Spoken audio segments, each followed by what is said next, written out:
Дорогие друзья, всем добрый день, или уже вечер, к вечеру клонит. Пришла в наш лес набраться сил. Я просто устала в последнее время, немного штормит, слишком много потраченной энергии.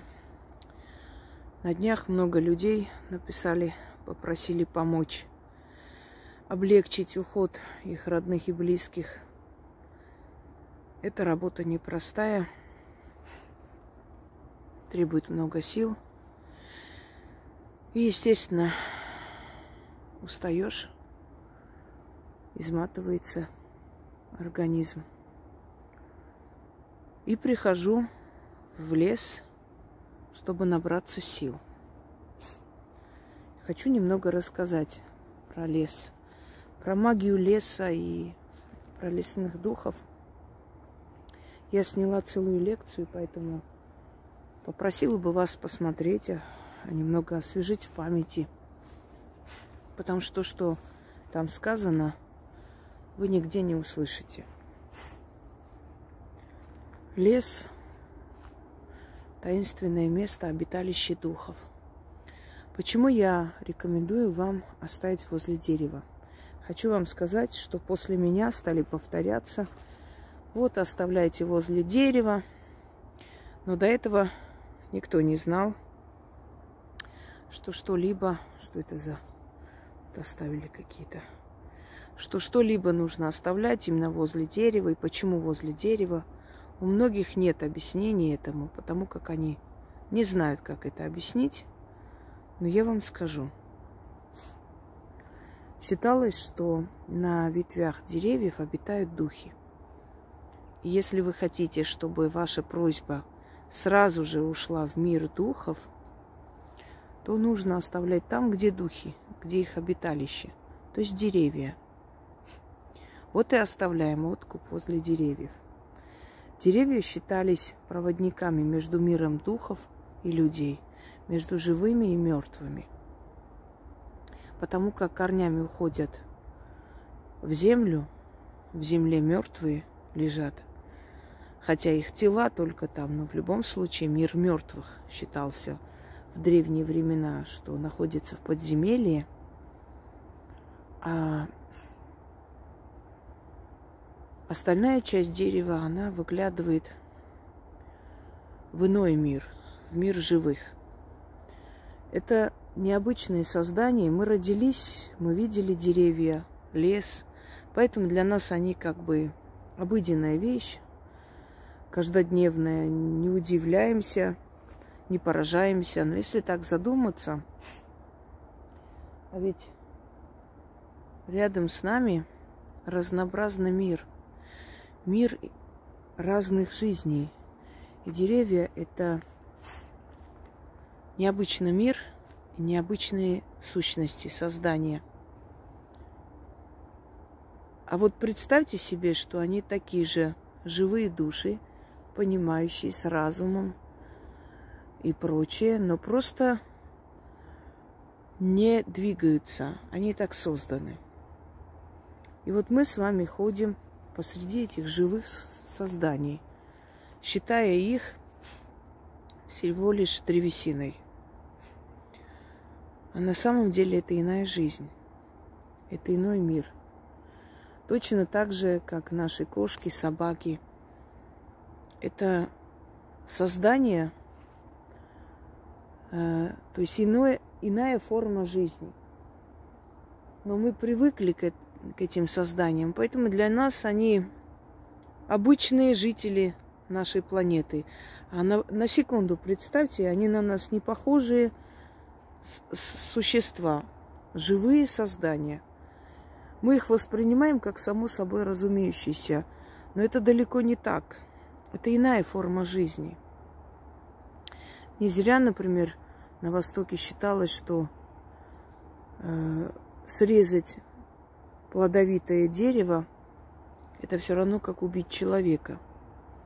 Одинаковое преступление.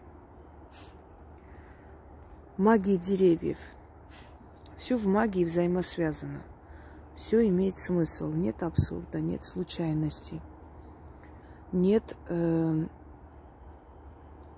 какой-то нелогичности. Все логично и все реально.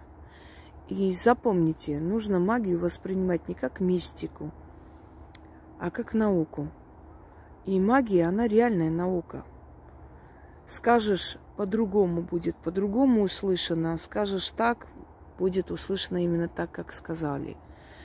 То есть это далеко от мистики, далеко от сказки. Это реальность. Хочу вам сказать, что подлечиваться деревьями, с помощью деревьев, с помощью древесины, просить помощь деревьев и прочее, это тоже не случайно. Во-первых, я хочу вам немного рассказать о духах леса.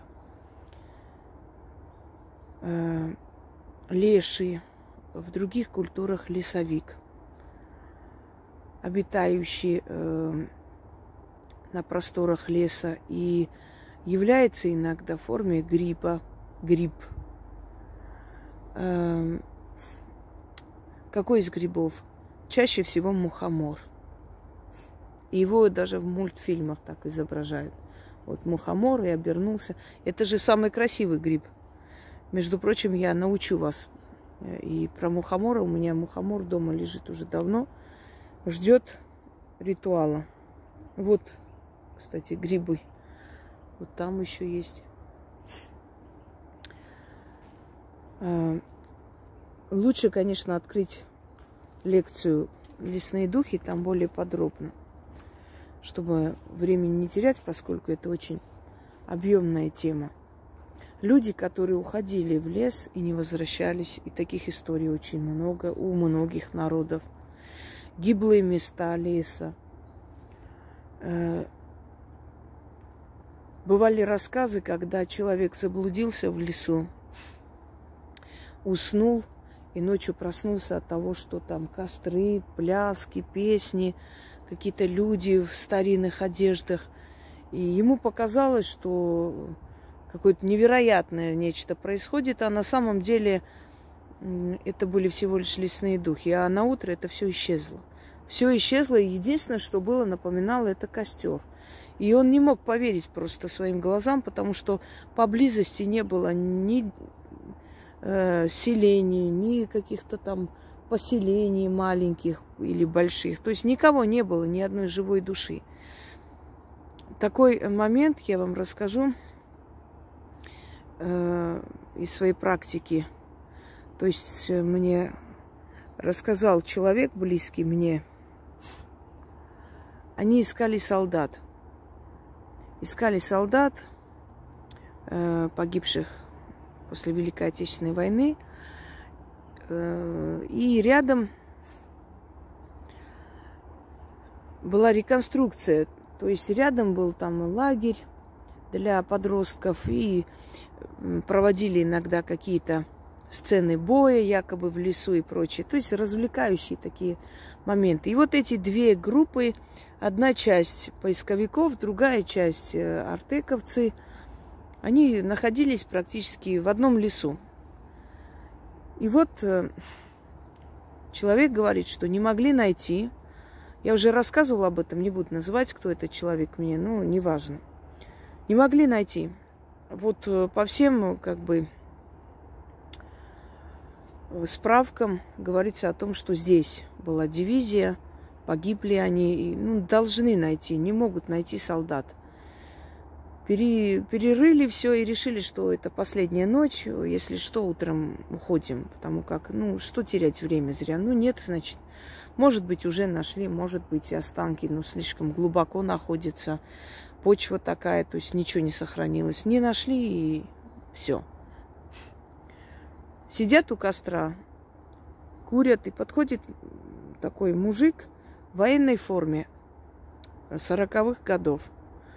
У них это не вызвало изумления по той причине, что они подумали, что это реконструкция вот этих боев и прочее. Видимо, там какой-то театр у них, какое-то представление дают вот на природе. И они почему-то вот именно на это и подумали, что оттуда актер, не переодевшись, подошел, попросил закурить. Они дали закурить и говорит: а что вы тут, мужики, потерялись? Что вы тут ищете-то? Да вот ищем вот погибших солдат. Вот здесь целый батальон должен был быть, а вот не знаем, где найти.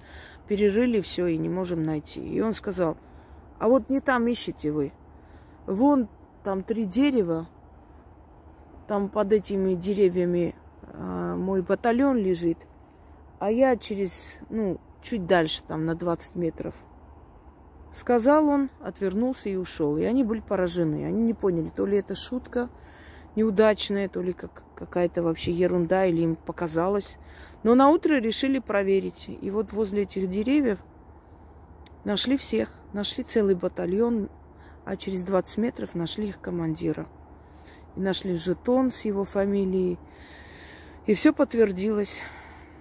Вот такая вот история. Обитают ли духи в лесу? Конечно, обитают. Хочу вам рассказать один случай. В Бутово есть 2 кладбища. Вот одно кладбище такое, знаете, черно-белое, смешанное, скажем так, энергия.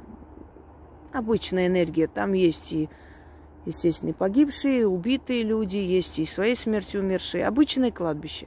А есть чуть подальше кладбище, где похоронены расстрелянные в советское время.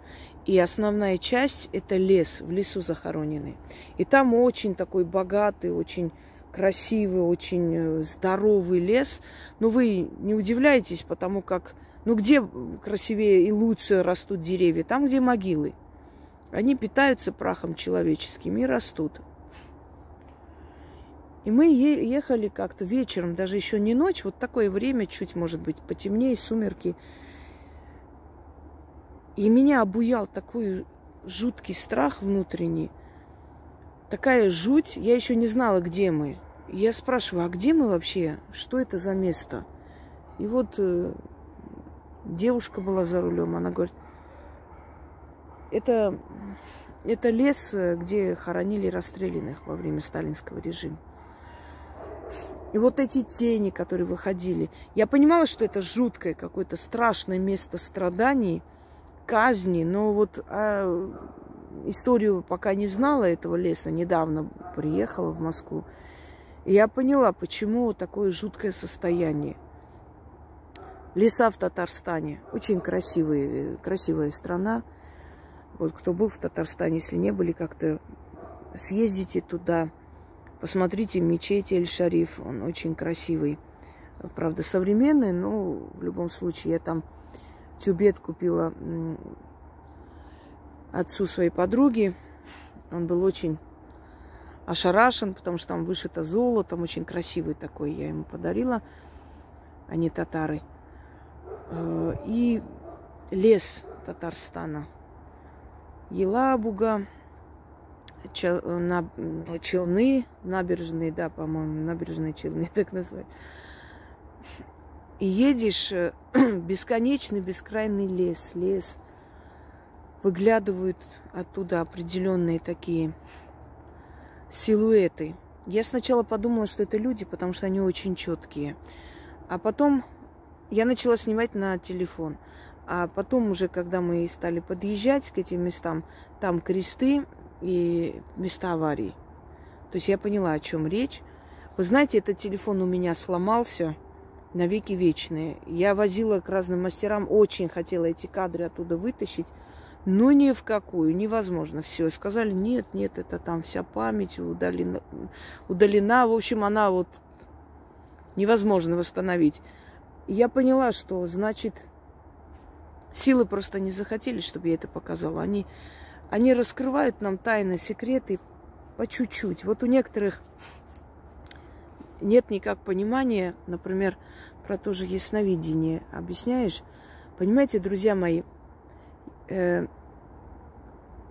духи мироздания показывают через ведьму вам то, что для вас важнее, что вам нужно сейчас. Ты пришла узнать про какого-то мужика, а тебе говорят, что у тебя болезнь развивается, и она может тебя забрать. Или говорят о том, что у тебя род проклятый, кто бы в твоей жизни не появился, он себя поведет аморально, уйдет, одинаково с тобой поступит. То есть человек, он-то пришел с одной проблемой, естественно, его не устраивает, что не говорят об этой проблеме, а духи видят твою проблему совсем в ином, и поэтому и ясновидение, оно дано каждому по-своему.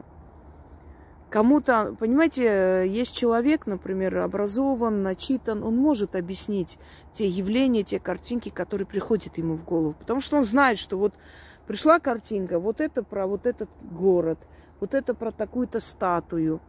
Все можно объяснить.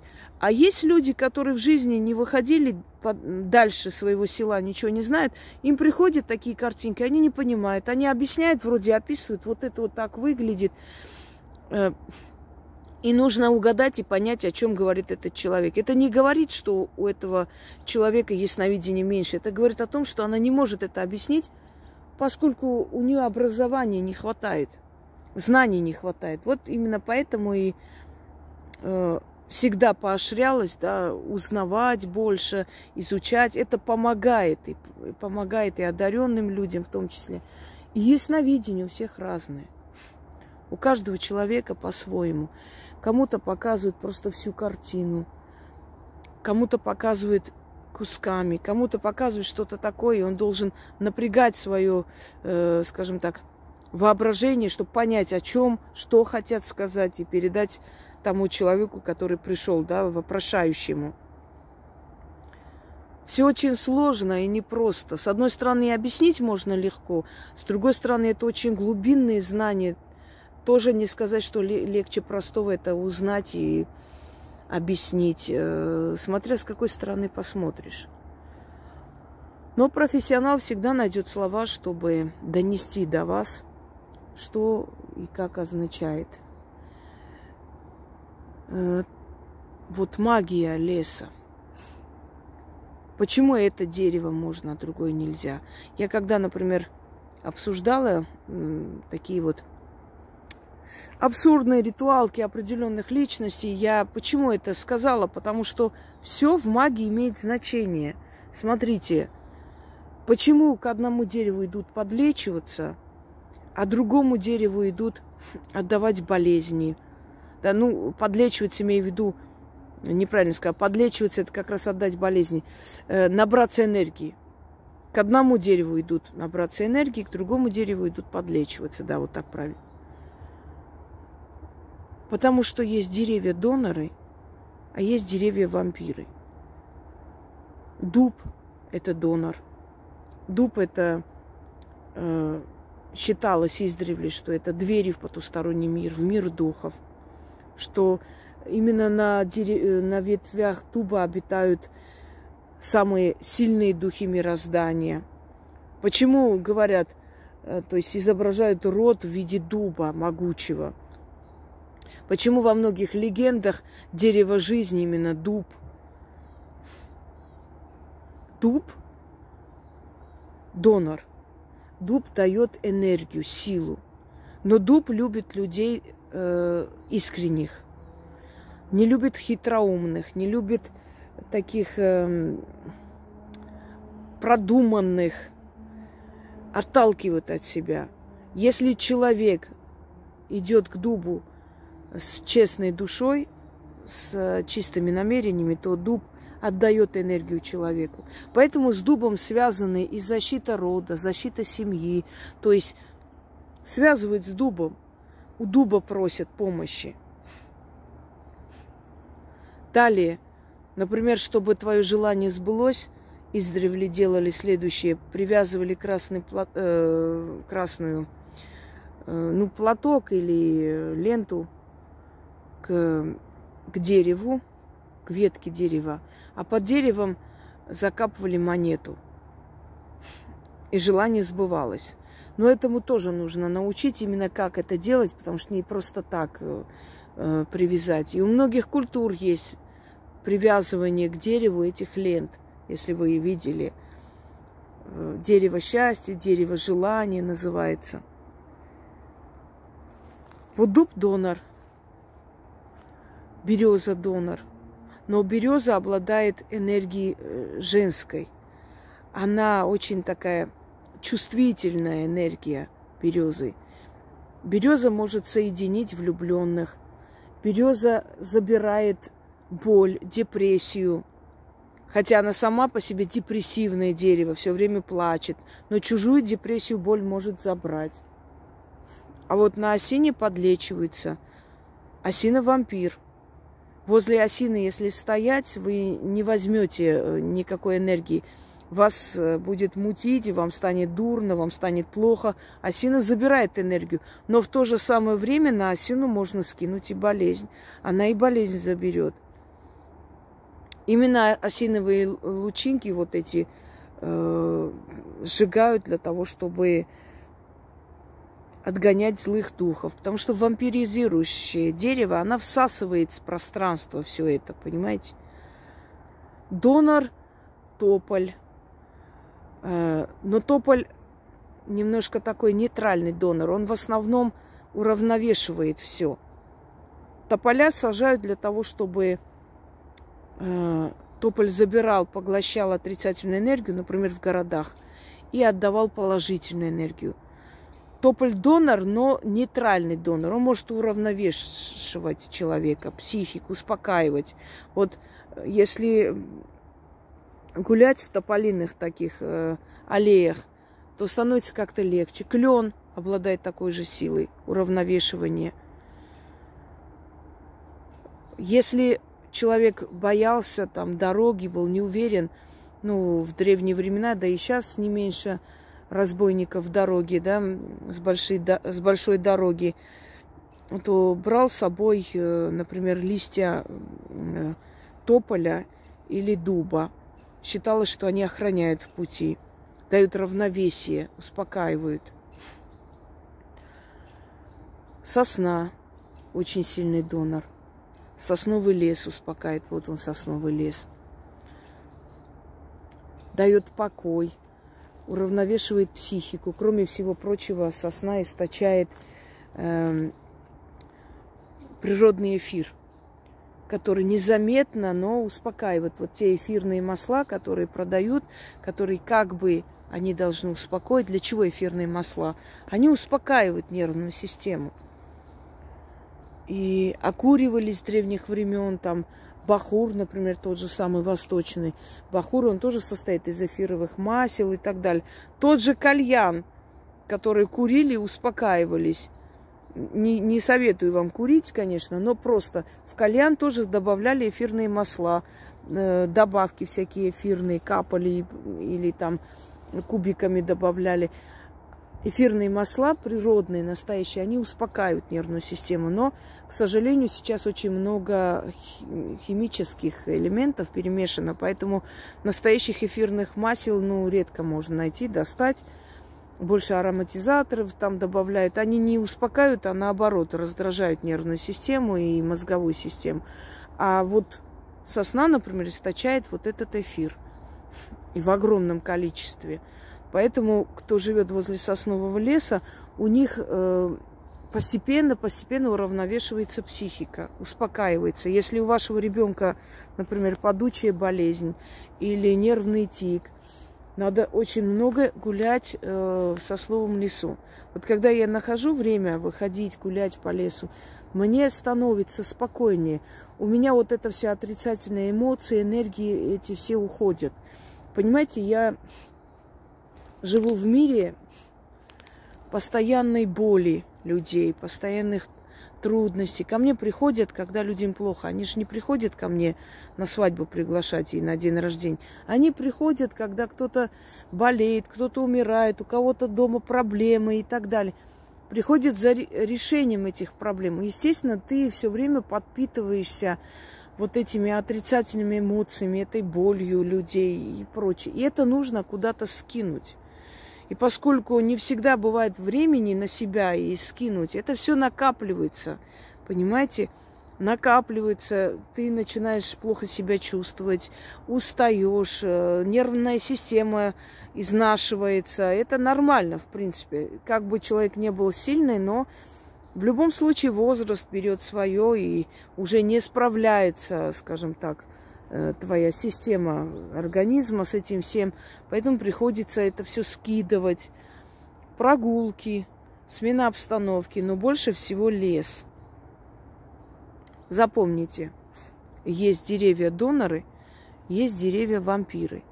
Вампиры забирают болезнь, но если вы сами придете, встанете возле дерева вампира, он вашу болезнь не заберет, он заберет вашу энергию.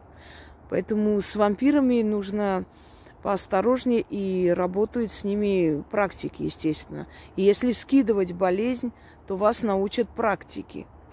Просто вот вопрос, почему к одному дереву можно идти, скинуть болезнь, к другому дереву идти, набираться силы и так далее, и здоровья. Вот по этой причине. Кроме того, если возле осины зарыть 3 пятака, то у вас некоторое время будет денежное благополучие, даже без каких-либо заговоров. Ну, смотря насколько у вас, например, собственно, хватает энергии. Почему? Потому как осина считается деревом тьмы, темных сил. И темные силы в благодарность за подношение отдают резкую денежную удачу. Ну, один раз могут дать, потом снова. Не рекомендую сразу же бежать и зарывать. Подождите, я научу вас, как это лучше делать и правильнее. Просто вам объясняю, что невзирая на то, что она, скажем так, вампир, она может и быть и донором. Тополь, уже вам сказала, но смотрите, к тополю, если подойти с южной стороны, она подарит вам энергию. Если с северной, то заберет. Поэтому и говорю, что это дерево, которое уравновешивает. Ой, что-то там выстрелили. Уравновешивает человеческую психику. Пожалуй, у меня уже заканчивается память, потому что здесь определенное время записывается, а потом как бы так уж телефон решила. Ну и кроме того, что я не всегда успеваю удалять вовремя, приходится так записывать маленькими роликами. Итак, дорогие друзья,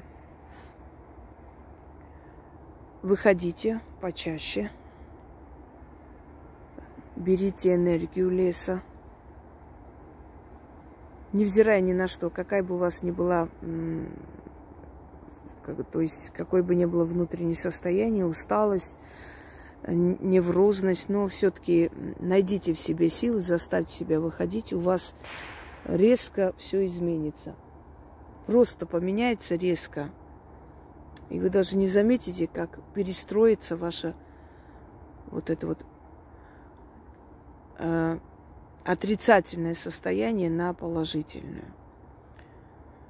Я как-нибудь еще проведу более долгую лекцию, объясню, хотя я уже все, мне кажется, все темы затронула и объяснила, но хотелось немного еще ознакомить вас с определенными моментами в магии, которые мало кто знает и объясняет. Но в любом случае вам я объясняю, оставляю, чтобы вы поняли, что в магии все логично и ничего случайного нет. Все логично и все делается не просто так. Каждая правильно выстроенная работа, она имеет свое объяснение. Почему именно так, а не иначе. Почему это дерево, а не другое. Почему лес, а не перекресток и прочее, и прочее. Всем удачи и до встречи в новой лекции или в новом ритуале.